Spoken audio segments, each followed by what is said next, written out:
আসলে ইসরায়েল নিজেও জানে যে তার প্রতি যে আমেরিকার একটা অন্ধ সমর্থন আছে, ব্রিটেনের আছে, এবং তার কারণে পশ্চিম ইউরোপেরও আছে। কিন্তু এখানে একটু কৌশলগতভাবে তারা এখন আছে, কারণ হোয়াইট হাউস তাদেরকে আপাতত রিটালিয়েট করতে না করছে।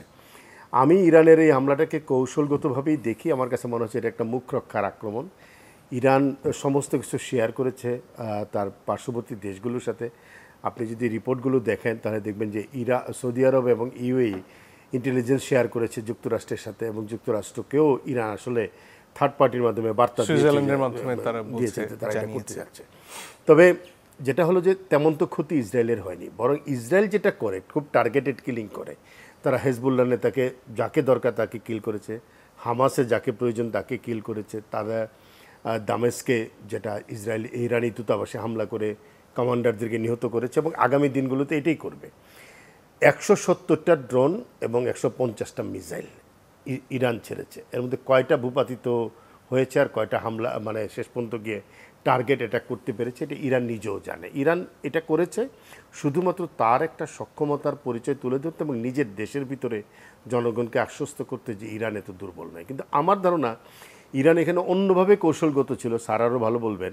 সেটা হলো তার নিউক্লিয়ার ওপেনটাকে তৈরি করতে, যাতে কোনো ধরনের বড় ধরনের সংঘাত এসে জোরে না পড়ে। এই কারণেই সে একটা সেফ সাইড প্লে করেছে, এবং সেটাই আমার ধারণা ইরানের টার্গেট, এবং সেই দিকেই কিন্তু এগিয়ে যাচ্ছে তারা।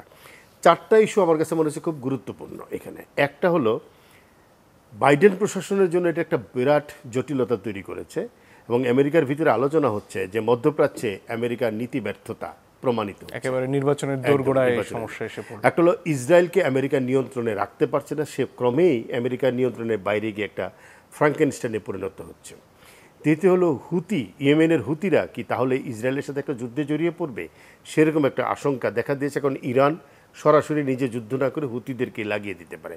আরেকটা হলো ইসরায়েল এবং লেবাননের হিজবুল্লাহদের সাথে তার একটা। সুতরাং এই 4টা অপশনকে আমার কাছে মনে হচ্ছে যে এই যুদ্ধের একটা নতুন দিক, এবং সেখানে হয়তো ইমিডিয়েটলি বড় কোনো এসকালেশন আমরা দেখব না, কিন্তু কেন যেন মনে হচ্ছে ইসরায়েল চুপ করে থাকবে এবং আবারও একটা খুব সাকসেসফুল টার্গেটেড কিলিং করবে। সুতরাং এই জায়গা থেকে এখনকার যে এসকালেশন সিচুয়েশন আছে সেটাকে তারা একটা মাঝপথে অবস্থান নিয়েছে, এবং দুই পক্ষকেই ইসরায়েলের সাথে ঐতিহাসিক সম্পর্ক, ইরানের সাথে ব্যবসায়িক সম্পর্ক, দুটোকে বজায় রাখার কারণেই এখন একটা মাঝামাঝি অবস্থান নিয়েছে।